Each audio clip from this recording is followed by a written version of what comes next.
പാലക്കാട് പറക്കുന്നത്ത് ജല അതോറിറ്റി പൈപ്പിടാനെടുത്ത കുഴിയിൽ വീണുണ്ടായ അപകടത്തിൽ ബൈക്ക് യാത്രക്കാരന് ദാരുണാന്ത്യം. വടക്കന്തറ സ്വദേശി സുധാകരനാണ് മരിച്ചത്. ജോലി കഴിഞ്ഞ് വീട്ടിലേക്ക് മടങ്ങവെയാണ് അപകടം. 3 മാസമായി കുഴി മൂടാൻ ആവശ്യപ്പെട്ടിട്ടും നടപടി ഉണ്ടായില്ലെന്ന് നാട്ടുകാർ പറഞ്ഞു. നന്ദഗോപാൽ ചേർന്നുണ്ട് വിവരങ്ങൾ നൽകാൻ. നന്ദു, എപ്പോഴാണ് ഈ അപകടം ഉണ്ടായത്? വിവരങ്ങൾ എങ്ങനെ? ഞാനിപ്പോൾ നിൽക്കുന്നത് ഈ ഒരു പറക്കുന്നം എന്ന് പറയുന്ന പ്രദേശത്താണ്. നമുക്ക് ദൃശ്യങ്ങളിൽ കാണാം, ഇതൊരു പ്രധാന റോഡാണ്. നിരന്തരം ഇവിടെ വാഹനങ്ങൾ വരുന്ന ഒരു വഴിയാണ്. ഈ വഴിയിൽ ഈ ഒരു സൈഡിലായാണ് ഈ ഒരു കുഴിയുള്ളത്, ഈ ഒരു അപകടം സംഭവിച്ച കുഴി ഉള്ളത്. നമുക്ക് ദൃശ്യങ്ങളിൽ കാണാൻ സാധിക്കുന്നത് പോലെ ഒരു മാസങ്ങൾ മുൻപാണ് ജല അതോറിറ്റി പൈപ്പ് ഇടുന്നതിന് വേണ്ടി ഈ ഒരു കുഴി എടുത്തിട്ടുണ്ടായിരുന്നത്. പിന്നീട് ഇത് ഭാഗികമായി മാത്രമേ മൂടിയിട്ടുണ്ടായിരുന്നുള്ളൂ. നിരന്തരം ഇതിലേക്കൊരു വാഹനം വീണാൽ അപകടം പറ്റുന്ന നിലയിലാണ് ഈ കുഴിയുള്ളത്.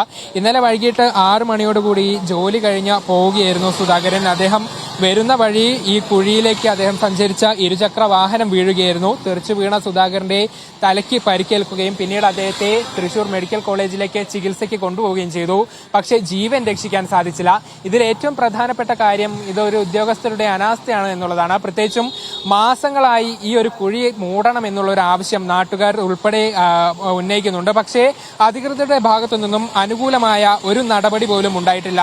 അങ്ങനെയാണ് ഒരു ജീവൻ നഷ്ടപ്പെടുന്ന നിലയിലേക്ക് കാര്യങ്ങൾ എത്തിയിട്ടുള്ളത്. ഏതായാലും ഈ സംഭവം കണ്ട ഒരു ദൃക്സാക്ഷി നമുക്കൊപ്പം ചേരുന്നുണ്ട്. ഇന്നലെ എന്താണ് സംഭവിച്ചത്? ഇന്നലെ ഒരു 7-7:30 മണിയാണ്, മഴ സമയത്തായിരുന്നു. അപ്പോൾ നമ്മളവിടെ ഒരു ചെറിയ കച്ചവടം ചെയ്യുന്നുണ്ട്. അപ്പോൾ അത് സൗണ്ട് കേട്ടപ്പോൾ ഒന്ന് നോക്കിയതാണ്. സൗണ്ട് കേട്ടപ്പോൾ നോക്കിയപ്പോൾ പിന്നെ ഇവിടെ വണ്ടി വീണ് കിടക്കുന്നുണ്ടായിരുന്നു. വീണ് കിടന്ന് അപ്പോൾ എല്ലാവരും കൂടി, അപ്പോൾ ബൈക്കിലൊക്കെ ആൾക്കാർ പോകുന്നുണ്ടായിരുന്നു. അവരൊക്കെ കൂടി എല്ലാവരും വന്ന് ഒക്കെ പിടിച്ച് എണീപ്പിച്ചു. വണ്ടിയൊക്കെ മാറ്റി പുള്ളിക്കാരുടെ ദേഹത്തായിരുന്നു വണ്ടി കിടക്കുന്നുണ്ടായിരുന്നത്. അപ്പോൾ നോക്കിയപ്പോൾ ഈ കുഴിയിൽ പെട്ടിട്ടാണ് അത് മറിഞ്ഞത്. ഈ കുഴി പെട്ടാണ് മറിഞ്ഞതാണ്. അപ്പോൾ വളരെ സ്ലോ ആയിട്ടാണ് പുള്ളിക്കാരൻ വന്നിരിക്കുന്നത് തോന്നുന്നത്. അതുകൊണ്ട് ഒരുപാട് തെറിച്ചൊന്നുമില്ല. അവിടെ അടുത്ത് തന്നെയാണ് വീണ് കിടക്കുന്നുണ്ടായിരുന്നത്. പിന്നെ എല്ലാവരും കൂടി വന്ന് പിടിച്ച് എണീപ്പിച്ച് പിന്നെ നോക്കുമ്പോൾ എണീക്കുന്നില്ല. അങ്ങനെ തന്നെ ഇരിക്കുക. പുള്ളിക്കാരൻ അങ്ങനെ കഴുത്തൊക്കെ വന്ന് താദ്യം കൂടെ ഇരിക്കുന്നുണ്ടായിരുന്നു. ഹെൽമെറ്റൊക്കെ ഇട്ടിട്ടുണ്ട്.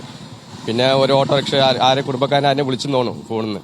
അതിൻ്റെ നമ്പർ ഇടിച്ച് വിളിച്ചിട്ട് ആരെ വന്നിട്ട് പിന്നെ പുള്ളി ഹോസ്പിറ്റലിൽ കൊണ്ടുപോയി. പിന്നെ ഒരു 1 മണിക്കൂറിന് ശേഷം അവരുടെ ബന്ധുക്കളാരെ വന്നിട്ട് ബൈക്കിന്റെ ചാവി ചോദിച്ചിട്ട് വന്നിട്ടുണ്ടായിരുന്നു. ഇനി വല്ല വണ്ടി ഇടിച്ചത് മൂടണം എന്നുള്ളൊരു ആവശ്യം നിരന്തരം ഉന്നയിച്ചു. ആവശ്യം ഇവിടുത്തെ ആൾക്കാരുടെ ആവശ്യം തന്നെ. കാരണം ഇങ്ങനെ തുറന്നിട്ട് കഴിഞ്ഞാൽ ശരിയല്ലല്ലോ. കാരണം ഇത് അടച്ചിടണല്ലോ. ഇതിപ്പോ തുറന്നു കഴിഞ്ഞ് പറഞ്ഞാൽ അത് അടച്ചിടേണ്ട കടമ അവരുടെ ഉണ്ടല്ലോ. കാരണം തുറന്നിട്ട് ബൈക്കുകൾ വീഴില്ല, വണ്ടികൾ വീഴില്ല എന്ന് തന്നെ ഉറപ്പ്. മഴ പെയ്തതോടുകൂടി കുഴിന്റെ ആഴം കൂടിയതാണ്. അത് മെറ്റലൊക്കെ ഇട്ടുണ്ടായിരുന്നാണ് മേലെ. അപ്പൊ മഴ പെയ്തപ്പോ ഒന്ന് ഇരുന്നപ്പോഴാണ് ആ സംഭവം വണ്ടി മറിയാൻ കാരണം. ഇല്ല പറഞ്ഞപ്പോ ഇങ്ങനെ സംഭവിക്കില്ല. ഞാൻ കൊണ്ടുവന്ന് വെച്ചതാ ഇതൊക്കെ ഇന്നലെ. ഇത് പിന്നെ അപകടത്തിന് ശേഷമാണോ ഇങ്ങനെയൊക്കെ ഇതൊക്കെ എടുത്തിട്ട്? കാരണം ഇന്നൊരാൾ വീഴാൻ പാടില്ലല്ലോ അവിടെ. ഇവിടെയൊക്കെ ആക്സിഡന്റ് അടക്കം നടക്കുന്ന സംഭവങ്ങളാണ്. നാട്ടുകാരുടെ ആവശ്യം അധികൃതർ ഒന്ന് അംഗീകരിച്ചിരുന്നെങ്കിൽ ഈ ഒരു അപകടം ഉണ്ടാവില്ലായിരുന്നു.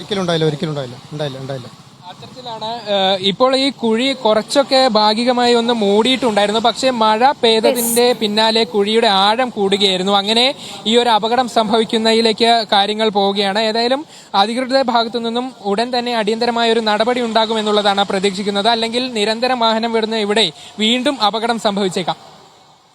പാലക്കാട് പറക്കുന്നത്താണ് ഈ അപകടം ഉണ്ടായത്. അധികൃതരുടെ അനാസ്ഥ മൂലം നിരത്തിൽ ഒരു ജീവൻ കൂടി പൊലിഞ്ഞിരിക്കുന്നു. വിവരങ്ങളാണ് നന്ദഗോപാൽ നൽകിയത്.